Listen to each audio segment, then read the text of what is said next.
চিত্র বহন করে। সুতরাং যেহেতু একটা সংস্কার হচ্ছে এখন আর এই চিত্র পূর্বের চিত্র আমরা দেখতে চাই না, এলাকার মানুষ শান্তি চায়।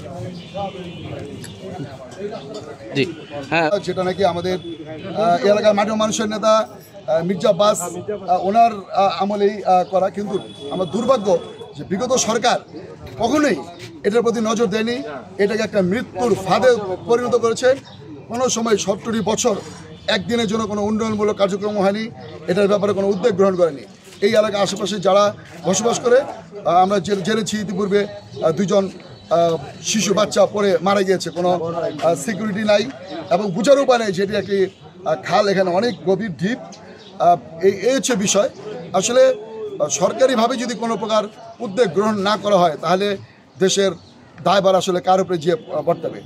তো আমরা আশা করবো ইনশাল্লাহ, যেহেতু আমাদের বিএনপির পক্ষ থেকে একটি কর্মসূচি আগামী রাষ্ট্রপতি তারেক রহমান নির্দেশনা দিয়েছেন, সেই কর্মসূচির আলোকে আজকে এখানে আমরা ইনশাল্লাহ আশাবাদী খুব দ্রুত এই ব্যাপারে আমরা উদ্যোগ গ্রহণ করব এবং এটা পরিষ্কার পরিচ্ছন্নতা সহ বৃক্ষরোপণ সহ ইনশাল্লাহ আমাদের যে আফরোজা আব্বাস ভাবির কাছে আমরা সে অবগত করবো, ওনার দৃষ্টি আকর্ষণ করছি, ঢাকা মহানগর দক্ষিণ বিএনপি দৃষ্টি আকর্ষণ করছি।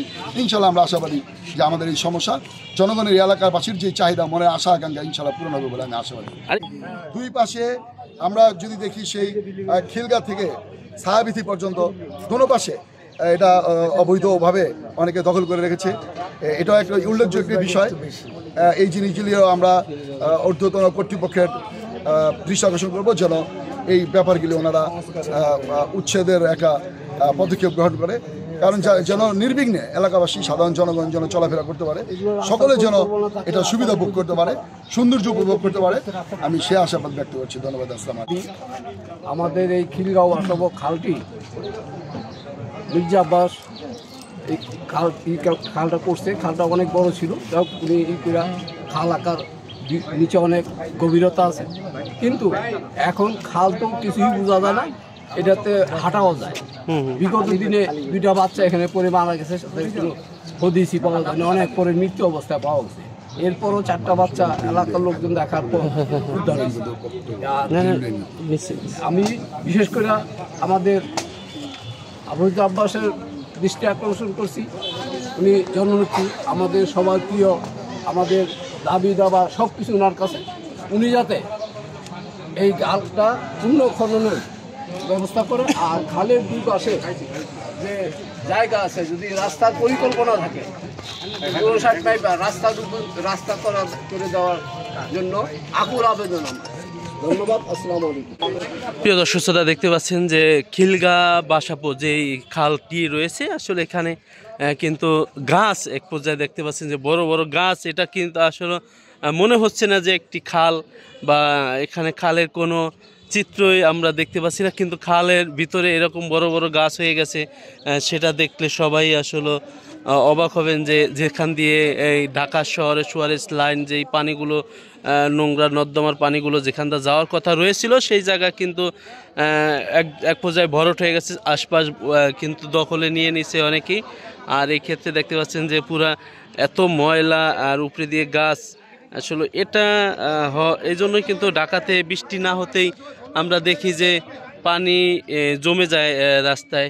এটার কারণ হচ্ছে যে দেখতে পাচ্ছেন যে এই যেখান দিয়ে পানি, ঢাকার ময়লা পানি নামার কথা রয়েছে, কিন্তু সেখানে আজকে খালের পরিস্থিতি। দর্শক, খিলগা বাসাপোকে কিন্তু পরিস্থিতি এটা ছিল বুড়িগঙ্গা পর্যন্ত অনেকটা, কিন্তু আমরা দেখি যে দখলে নিয়ে নিচ্ছে। কিন্তু এই ক্ষেত্রে খিলগা আর কি থাকবে। এই উপরে দিয়ে দেখতে পাচ্ছেন যে বড় বড় গাছ। এটা কিন্তু একদিনে হয়নি, এটা দীর্ঘদিনেরই। পাশে গাছ রয়েছে, কিন্তু ওই রকমই কিন্তু খিলগার যেই ড্রেন রয়েছে, এখানে এত বড় গাছ থাকা আসলে উচিত কিনা, এটা কাদের গাফলতি? এটা নিশ্চয়ই আপনি হয়তো বা বলবেন যে সিটি কর্পোরেশনের গাফলতি। 100% জি, সিটি কর্পোরেশনের গাফলতি রয়েছে। ঢাকা দক্ষিণ সিটি কর্পোরেশনের আন্ডারে পড়েছে এই খালটি। কিন্তু এই পরিষ্কার পরিচ্ছন্ন এলাকাবাসী চাচ্ছে যে এই খালটি পরিষ্কার পরিচ্ছন্ন হোক, এরকমটাই কিন্তু বলছে। আর এটা একদিনের এরকম পরিস্থিতি হয়নি। দর্শক,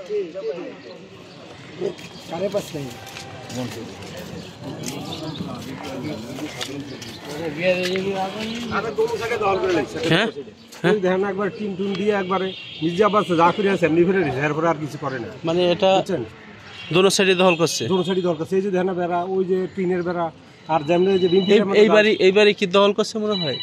এই যে ইন্ডিয়া অর্ধেকে যে করে রাখছে, না সাইরা করছে, ও জিন্দা করছে। মানে এটাও দখলে নিচ্ছিল হ্যাঁ তারা? হ্যাঁ হ্যাঁ, এই যে হেরা দেখেন না বিল্ডিং করে ছুঁয়ে দিছে, তাই এরপরে এই যে দেখেন না ওই যে ইন্ডিয়া টিন দিয়ে বেড়া দিয়ে দখল করেছে, ওই যে এই সাইড দিয়া করছে। এটি কি খালের জায়গা না? হ্যাঁ, এটি খালের জায়গা, এটি খালে আরো 10 ফুট ফেনে ফানা আছে, হ্যাঁ 10 ফুট ফানা আছে, 10 ফুট আরো। 10 ফুট পানাস। ওই যে দেখেন না টিন দিয়ে দখল করে না। জি দর্শক, আসলে দেখতে পাচ্ছেন এই যে খালের জায়গায় কিন্তু মূলত সবগুলো হ্যাঁ এগুলি দখলে নিয়ে নিয়েছে। আমরা এরকমটাই কিন্তু উনি বলছে যে উনি যদি আপনি এখানে দীর্ঘদিন যাবত আমি এই খাল করানোর সময় দেখছি মির্জা আব্বাস করছে, এটি হ্যাঁ মির্জা আব্বাস করছে। এই খাল হ্যাঁ, মির্জা আব্বাস করছে বিএনপির আমলে। বিএনপির আমলে করেছে, হ্যাঁ, বিএনপির আমলে করছে। কিন্তু বেশিরভাগই খাল ছোট হয়ে গেছে গা। খাল ছোট হয়ে গেছে, যে ময়লা টয়লা হালিয়া মানুষ দখল করে এই যে বিল্ডিং টিল্ডিং করছে সব, এই জন্যই মূলত হ্যাঁ, এই অবস্থা হয়েছে নাকি? একটা রোড কথা আছে, রোড হওয়ার কথা ছিল, রোডের কথা আছে। কিন্তু রোডের জায়গা দেখা গেছে দখল করে বিল্ডিং। দখল করে বিল্ডিং করে লইছে। এটা কারা করেছে মনে হচ্ছে? এটি এই যে সব যে আওয়ামী লীগের আমলে যারা দখল করে লইছে। আওয়ামী লীগের আমলে দখল করেছে। ঠিক আছে, ধন্যবাদ। বেশিরভাগই খাল কিন্তু দখলে নিয়ে নিছে দর্শক।